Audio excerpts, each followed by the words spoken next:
Ladies and gentlemen, welcome to Goosebumps HorrorTown as the grand opening of the Phantom of the Auditorium event has now begun. This is part 1, the long-awaited one as you guys have been waiting for. It would have been coming out earlier, but the update came out on a Wednesday when I was working, so cool. But yeah, sorry about that, but hey, it made it on time hopefully.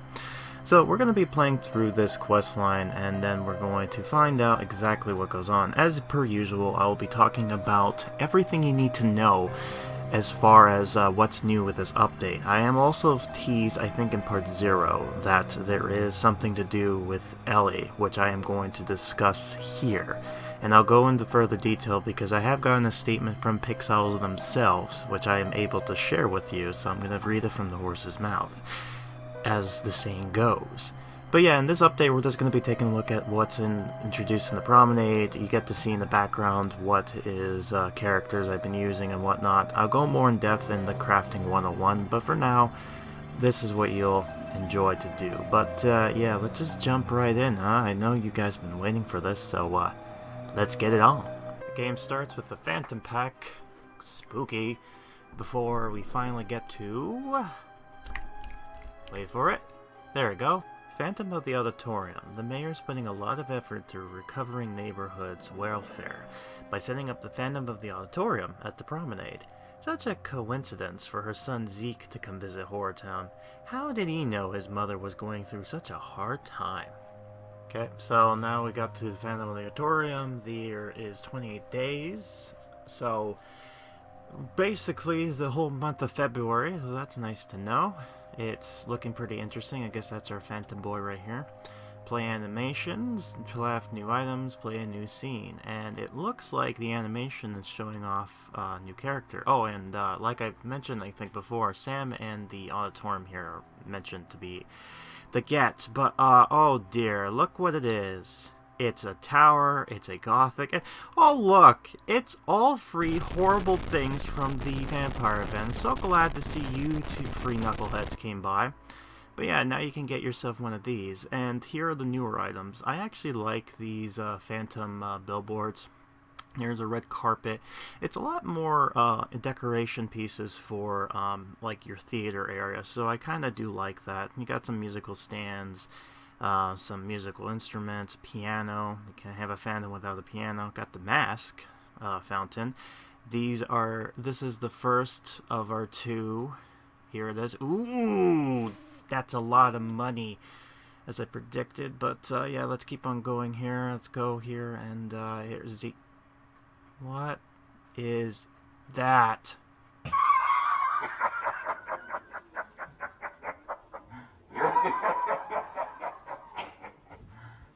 You serious? $700. Oh. Hey, Walter, looks like you got a new friend to come on by. Oh, man, no, why? I think Crafting 101, I'll explain why, but yeah, if you're curious, besides Sam's house, which is a bit less, but yeah, you get all these stuff for the event currency, so... there you go. I'm thinking those 2 items, Sam's and the Audit Theater, is going to stay after the event, so just, I guess, keep that in mind. I'm not 100% sure, but I'm hoping. But here's the final prize, the Emmett's Hideout. Emails. Oh, man. Can't do stuff. Phantoms, opera glasses, the silent rods, as well as the illuminating stone. We need 7 of each of these. And we're going to take a look into the promenade to see exactly how good this is. So, let's go here. This is a nice promenade. It looks like a nice maze. Really liking that. I'm guessing over there is our new crafting area. And this must be our new scene. The auditorium, I'm assuming. Yes, it is. Look at that. Wow. That is very nice. Alright, and it looks like we can craft him, he spawns at 100%, so I'm glad to see that going on there. But, yeah, so this is the Phantom Pack. It comes with our boy Zeke. It also comes with, and I'm going to show this off right here, but it also comes with Sam if you don't have him. Unfortunately, because I do have him, you know, it doesn't show up there, but just note that he does appear here. And here is when I mentioned about, where is the Valentine's Day thing? Yeah, it disappeared, but here's the Phantom of the Auditorium. You need, just to be spawned to 10. Yeah, what happened here? What is going on? And, if we look through here, we got these two items, which are scenes, but yet no characters spawned to hide the identity. But if we look very closely, the scenes from Valentine's Day is no longer here. What's going on? Well, that is because they've decided to get rid of them. Why, you might be asking? Well, I actually got a statement from them, and while I'm going to be stating this, I am going to be showing you the new changes that happened to Ellie, as well as the items from the how Valentine's Day update got disappeared. So, and I quote, this is what they've stated. The book collection feature is currently being updated to unlock the special catalog, where players will be able to acquire the content seen in the event on demand. This will also let players know if an event's book will stay as a permanent content or it has an end date.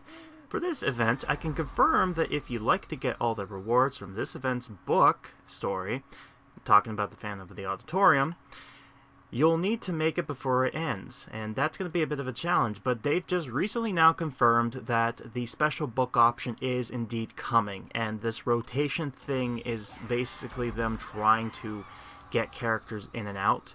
But what about Ellie? Like, what's her deal? Well, this is where the interesting part comes in, and I did not know this. We sometimes still consider some content as seasonal and decided to let this stay on the market for players that couldn't make it in time. 3 updates have passed, and if you didn't get the chance to get Ellie, there will be another chance for sure. So not only are the event exclusive characters, but now they're introducing these seasonal characters. So basically, spring, summer, fall, winter, you'll get these characters to stay around and books to stick around, and then it just rotates out. So I guess in Ellie's case, besides the Valentine's Day update, she was basically the spring character. It's very weird to look at, but okay. But yeah, so that's the new thing going on here. We have confirmation that the special book option is indeed coming. I am interested to see how they're going to implement that feature. But what is also interesting is the fact that during this time, there are a lot of questions. Like they said, rotation, and people will know when things are not going to be there. So is it going to be on a timer like how this event is doing it? I'm not 100% sure, but we're going to see. Anyways, let's take a look at the audition set. So these are the items to craft. So let's see here. So we got the music sheet. It has an auditorium, the key, the cursed score, the booklet, the binoculars. We got the phantom masks, of course, so Bycline's Scarlet. So it looks like they're using some of the common items. It doesn't look that too bad. We do need the mask scene, unfortunately. Oh, and we also need the buried pyramid scene, so that's new. And here we go. We got the rage ball thing that looks something like, what do you call it? It looks like it was from the vampire event. They're using a lot of the vampire stuff back here, man. You really know that that event was bad. Why are you bringing this stuff back? You're just making it. Even the audition set is from there. Man, they're just reusing assets to make me mad, man. Ooh, makes me so mad. No, but yeah, it is interesting to see some of this here. The Phantom of the Auditorium. Another day in HorrorTown. Let's see. What's the newspaper has to say? Oh dear. The results for the popularity poll. I really don't want to see them. After all that's been happening. The wasteland, the lake, the mall, the amusement park, the chemical lab. Even the common camp has backfired on me. Not to mention the forest caused by the lake, the alien invasions, the Easter Magic Carnival, the zombies that invaded the Valentine's Day dance, the Christmas presents, the Halloween disaster 2018, the bloody vampires. And recently the internet cafe, but hey, who's keeping count? This town has stopped believing in me. I even heard they've asked for my resignation. Oh no. And close to election day too. Oh man, what are they planning? At this point, I'm ready to do anything to gain back their trust. Did I hear anything? Oh, look who it is. It's the dummy. Glad to see you returned. So our first quest, expand the promenade, have audition time, the animation for Mr. Mortman, and obtain some pens. So we're gonna have him do that. He's gonna basically go in the promenade area, so this is gonna look interesting. But while we do that, we are going to, not a lot of the new animations are going to be shown here. A lot of it's going to be old, used. There are some past animations that are going to be utilized during this event that you'll see. A lot of them basically riding around stuff. A lot of Christmas things are getting back again. Now, I'm not mentioning anything when it comes to what's going on in the background here, as far as the items are being dropped is concerned, because that's going to be safe for crafting when I want to go more in depth. But here you'll just kind of listen to me, and if you are curious on what I dropped and what I do for these characters, then you get to see. You also get to see in case something new has updated with some of these character drops. But as far as I know, I think I got everything under control. It is rather intriguing, though, that they've kind of took the book out. I will say that, especially since that book was just, that was just so meme-worthy. But yeah, that was somewhat a disappointment. I'm also thinking what's going on here, and this is the one example I'm talking about when it comes to Marty. He's going to be doing this, and it is his bike animation scene going on here. But one thing I was going to mention while this is going on is the fact that there is a whole lot of not just items per se, but it seems interesting how I just forget what I was talking about. Isn't that great when you have a thought in your mind and then as recently as it comes, it's poof, gone. Oh, God. This will be an interesting event to talk about, that is for sure. It seems like they're kind of updating the game to try to get some new things going. I'm aware of some things that's coming into the game, but I can't really say because I want to be a good boy and be able to get this information for you. If you're wondering, some of these characters are making me curious and wondering. It seems like what they're doing is some of these event-specific characters are going to be like characters that are going to be very useful for this update. But then when it gets to other ones, they kind of have them stick around for a bit and then they kind of come back in and out, kind of like what happened with Mr. Fleshman. So it sounds like to me that they're going to utilize a lot of these characters as far as this game goes, which is nice to hear, because normally when it comes to these kinds of games, you have event characters, you get them, and then they do their quest, and then that's it. Then they just sit around, do nothing, and sure, they may help you with other items, normal for the long playthrough, but honestly, after that, they just kind of just stay there. But what they've been doing is they've been using a lot of these characters in and out every so often, so that there's at least a new roster coming in and out. So even if you invested in someone like Mr. Fleshman, who used to be Mr. Useless, he's being very, like, you get to see him be useful and evolve over time, which is because of feedback, which is great to see. This is one of the reasons why I kind of like the Pixowl company as well as this game as sorts. And yeah, they fumbled a bunch, especially when it came to the last two events, and it's nice that we finally got a character that you can get as far as the Goosebumps is concerned. It's a lot, though, I will say that, and I'll go more further in depth with his character arc when that goes through. But regardless, it's better than having to force people to buy through a bundle. However, the one thing that I am concerned with is one of the event items exclusive to this event that is needed, which is the secret hatch. And I won't go into further detail or spoil what it is per se, but it will be revealed during the quest line. I believe, and I'm going to save it to part 4. But, yeah, I won't show or mention anything until part 4 comes around. And the reason why I'm doing that is because I like to have it be a big surprise. There's a reason why in the update they just said something like, oh, a secret monster. Ooh, you don't know what it is. And they're doing that on purpose because they really don't want you to know what it is because it ruins the surprise. Indeed. But regardless of that, I'm more intrigued to see how this whole seasonal character thing is going to work when it comes to this game, as well as how the books are going to be working. It sounds like the books are going to be there permanently, and it might be a good excuse for you to get the event scenes that were in the promenade beforehand for these book stories. So it's kind of cool that you get to replay these events again. I think that's what they're going for.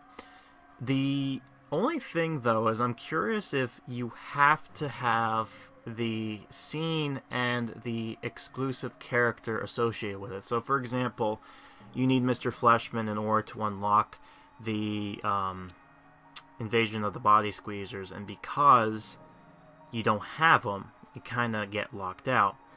And then that brings into question with events like the Halloween one back with when it comes to the movie in 2018. Like, what's gonna happen to that? Like, I guess you don't get to have it? I don't know. They've been kind of utilizing the Goosebumps movie 2 characters and their own books as separate characters, like what happened with Walter and kind of Sam, but Sam kind of got into with Mr. Wood, and it was supposed to be its own unique book, but the original director left that time, and we got the disaster that we had during the summer. So, oh boy. But compared to what's going on with this summer, I'm looking more forward to it because it seems like the company is growing as far as people are coming to concern. So you're going to have a lot more effort, so it's not going to be as chaotic as the last one was. And it seems like it's going to be a lot more proper. As well as I've been told there is going to be something special coming up for July, which is surprising enough my birthday, as well as I think Goosebumps. Oh man, I'm thinking about that. It's just too much, man. I will mention and show you the 2 islands also land expansions that are available here, and unfortunately they cost 1 Zeke or 1 Walter. That's a lot. And I'm slowly getting my channel growing, and I do thank a lot of people for coming in and watching and leaving comments because it does help me out. And it gets nice to hear some people's comments about it. Like, just recently, there was one person who commented on my video. I guess they've recently found me out. And that's what I was talking about when it comes to Mr. Mortman's animation here. It makes it look like he's actually looking through the audition sheets and whatnot. But regardless, they were talking about how they missed Walter and they wanted to grab him, but you know, the cost and everything like that. And I'm like, yeah, you know, it just it's like, you know. But hopefully it seems like the game's trying to do a lot of redemption arc, and they seem like they're putting a lot more effort when it comes to some of these stuff in games. And yeah, I know a lot of it comes to problem when it comes to monetization, but the one thing you have to kind of look at is how to handle balancing the economy when it comes to the game, as well as everything of that sort, especially when it comes to freemium players as well as premium players, because you have to combine and help, like, please them both, basically. And yeah, there's gonna always be whales. There's always gonna be people like me who do content and show you guys stuff, so that means you don't have to, you know, it's A, for archive purposes, but also because of entertainment. It makes me busy in life. But it also kind of seems intriguing for the most part when it comes to a lot of this stuff here. Thinking about this, while Carly Beth is having a tantrum there, I do really do appreciate people watching and, again, leaving comments. It does help, you know. And I feel kind of humbled, and it's kind of realizing to me that eventually I'm probably might get big enough to, you know, have some sort of small following in this little group niche of community, especially when it comes to Goosebumps, because, you know, I grew up with Goosebumps, and I never really thought of myself to become where I am now. Especially since, like, there's new content now. There's, like, a series coming out soon.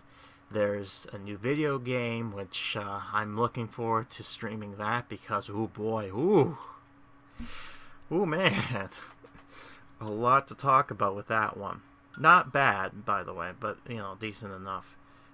When it comes to this event, though, for the most part, it seems like it's a lot better than the last one in the sense of everything kind of being balanced, especially when it comes to crafting, a lot easier. But the issue that I'm gonna have problems with is the currency. I'm hoping it is possible to get the secret hatch without having to get it through a bundle. Now, what I know is that there is going to be a bundle for this character, not this character, but, you know, the 2 scene monsters, and I believe also Mr. Wood as well as the Auditorium is going to be available as well. So you get to have that area if you've missed out. Also, if you've actually got yourself Mr. Wood, then you lucked out on the Auditorium scene, or the theater, whatever you call it. I'm going to call it the theater area. That it helps you get a better chance of getting the audition theater, unless, of course, you go after Zeke, and I'll show you why in the Crafting 101. But regardless, a lot of these, it's interesting too, and I think, and the one thing I appreciate when it comes to some of these crafting is that they were using some normal items as well to kind of make characters useful, even if they don't drop event currency. I'll give an example with Mr. Fleshman here. Now, normally he wouldn't do anything in this case, but if you look very closely up top of here, he actually does drop the scripts as well as the tokens, which I'm calling note tokens, the event currency, which is nice. Also, in case people are wondering too, the interesting thing about, oh yeah, and this is the expansion zone I'm talking about, 350 for this area right here, and not this one because this has always been here, but I'm going to go to the next area over here when I'm done focusing on this one, because I was having a brain fart at this moment because I was like, is this new? No, okay, no, and over here, no, this is new? No, that's not new, that's new. That's the next expansion zones. Free fitty. That's all you need. Free fitty for both of them. So one Walter or one Zeke for both of them. Ooh boy. I'm not going to open them anytime soon because I don't need the area. But I will open one area in particular because I have been saving it up. One of the biggest complaints I know is the land problem. Like some of the crafting takes too long, and the price and money, and they've done this to their other games too, so it's kind of a rough balance. It could change later on, so I will leave it to that. What I also will mention too is that people should take a look at, and Zam is also interesting. I'll talk more about him in the Crafting 101. But what's intriguing when it comes to their social presence, especially when it comes to Facebook. Like, I look at Facebook more specifically because of a little community I kind of was in. Shout outs to you if you guys are watching this, by the way.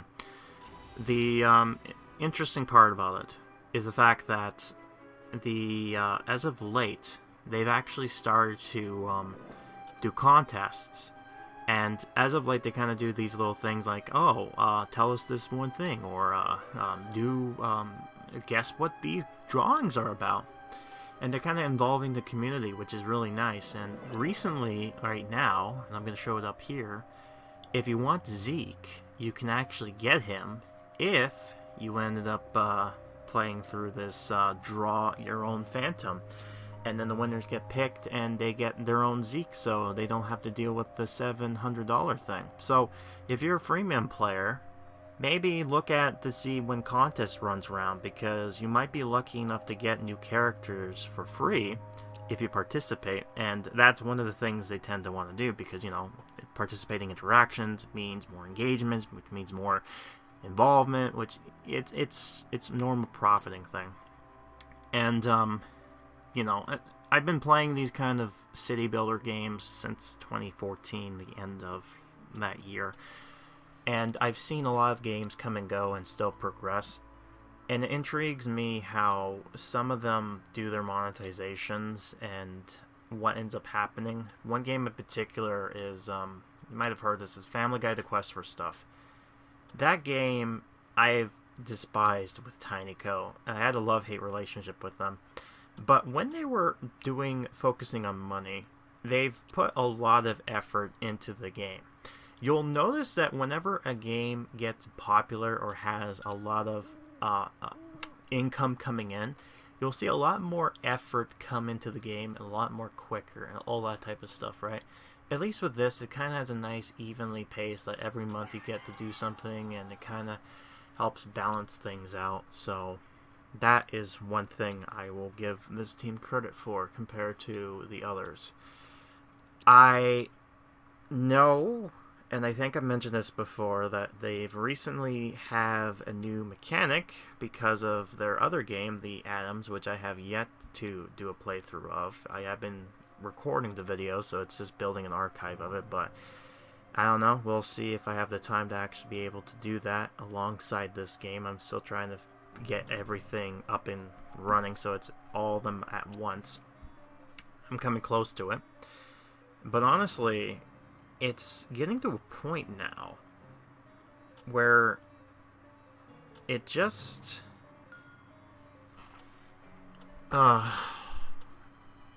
it's hard to explain it.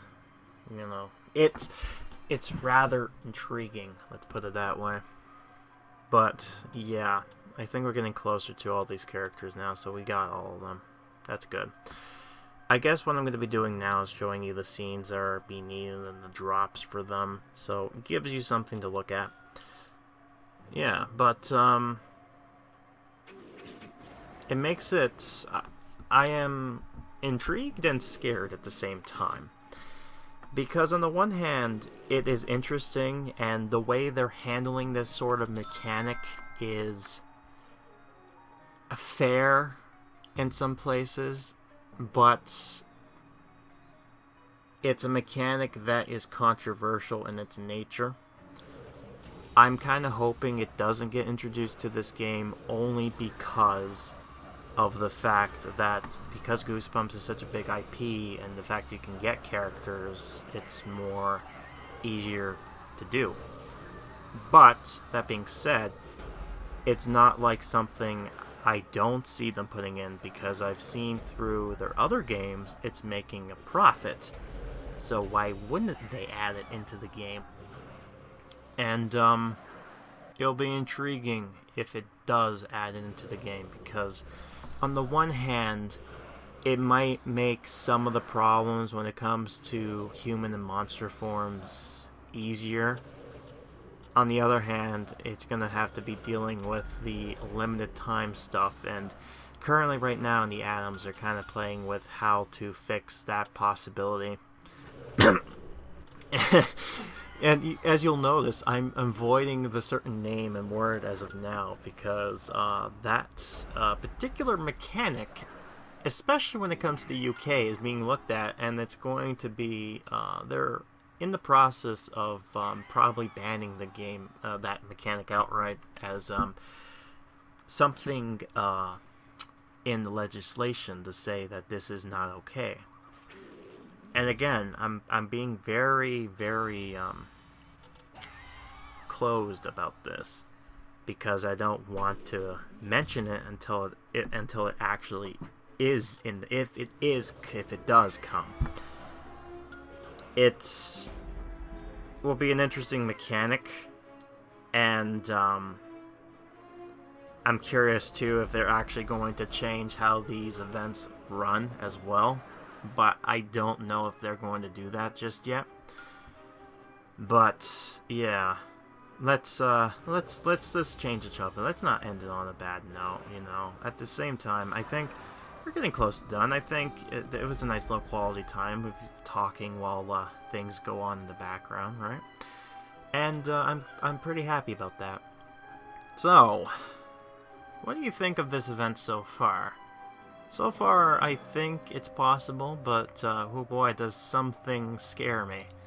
And I hope I get everything through. Usually I end up doing that, so we'll see how it happens. But for now, I think we're going to end it, and next video will be me looking at Zeke in his little bundle pack here. And then, yeah, there's the daily bonus, so that's how that is. So we're going to be taking a look at him in the next video. So when we come back, we'll be looking more in depth when it comes to Zeke and all of his stuff. In the playlist, it should be the Crafting 101. And before we even go into Zeke in part 2, I'll be focusing in on the update that I've mentioned during my Creep playthrough, which is the Be Careful What You Wish For playlist. As you see now with the inclusion of one particular character, you see why I decided to leave it until now to do it. And after we're done with Clarissa and her little questline of the Be Careful What You Wish For, then we'll finally be one story away from being done.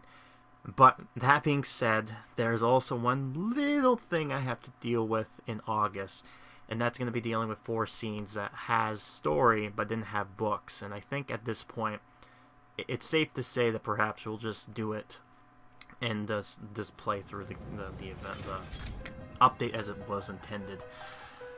So that's a lot of stuff to look forward to, but I'll leave it at that. Yeah, so hopefully you enjoyed the video, hopefully you understand my ramblings, and hopefully when it comes to part 2, there'll be a lot more maymays. So until then, I'll be Grim, and I'll be seeing you next time, and remember, break a leg. It's good luck, apparently.